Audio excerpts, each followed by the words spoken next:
Көп болды анимациялық видеолар шықпағанда. Кешіріңдер. Бүгін YouTube'да танымал хоррор ойын туралы айтатын боламын. Amanda the Adventure, аудармасы авантюрист Аманда. Бірақ біз бұл ойынды саяхатшы Аманда деп атайық. Ойын 2023 жылы шыққан. Бұл ойынды жасаған адам стопудов саяхатшы Дара деген мультикті шабыт алды деп ойлаймын. Кім біледі осы мультикті? Bir қыз тұрады, сұрақ қойып, бетіңе қарап. Дайте мен сендерге осы ойынның сюжеті туралы айтып берейін. Біз Райли есімді қыздың рөлін ойнаймыз. И бір күні бізге қайтыс болған Кейт есімді апайымыздан үй қалады.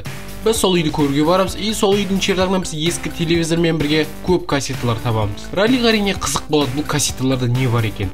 И оларды көре бастайды. Кассеталарда 2000 жылдары шыққан мультфильм жазылған екен. Ол Аманда саяхатшы. Ол мультикте екі кейіпкер бар. Олар Аманда және оның досы Вулли. Жолына баран. Бұл мультфильмді жасаған адамның аты Сэм. Ол осы мультиктегі басты кейіпкерді өзінің қызына ұқсатып жасаған екен. Немесе өз қызын осы мультиктің ішіне тығып жіберген дейді. Мен қызы әр жақта әртүрлі айтады. Әлі осы мультикті ары қарай көре бастап, бірденке дұрыс емес екенін байқайды. Осылай ойын басталады. Бұл мультиктің саяхатшылардан айырмашылығы, біз бұл мультикте шынымен де жауап бере аламыз. Керек нәрсені тауып мультикті жалғастыра аламыз. Бастапқы сериалда басында нормально, еш айырмашылық жоқ басқа мультиктерден. Бірақ біраз сериалдардан кейін бір түрлі бола бастайды. Мен сендерге әр серия туралы айтпай-ақ қояйын, оданша өзімнің екінші арнамда өтейін. Сол жақта барлық сериаларды көре аласыңдар. Әр көрген серия сайын біздің артымызда сол көрген серияға байланысты зат пайда болады.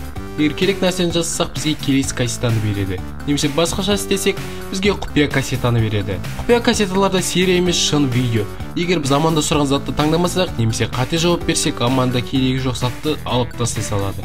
Немесе бізді өлтіреді. Ол просто чердактан пайда болады да бізді өлтіре салады. И осы сәтте біз Аманданың шынайы бейнесін көре аламыз. Үлкен, білетін, өткір тістер бар және көп көздері бар, құбыжық. И ол тышқанға ұқсайды екен. Біз барлық кассеталарды тауып алуымыз керек. Тауып ең соңғы серияға дейін жетеміз. Ойынның 3 концовкасы бар: жаман, жақсы және құпия. Оларды екінші арнамда көретін боласыңдар.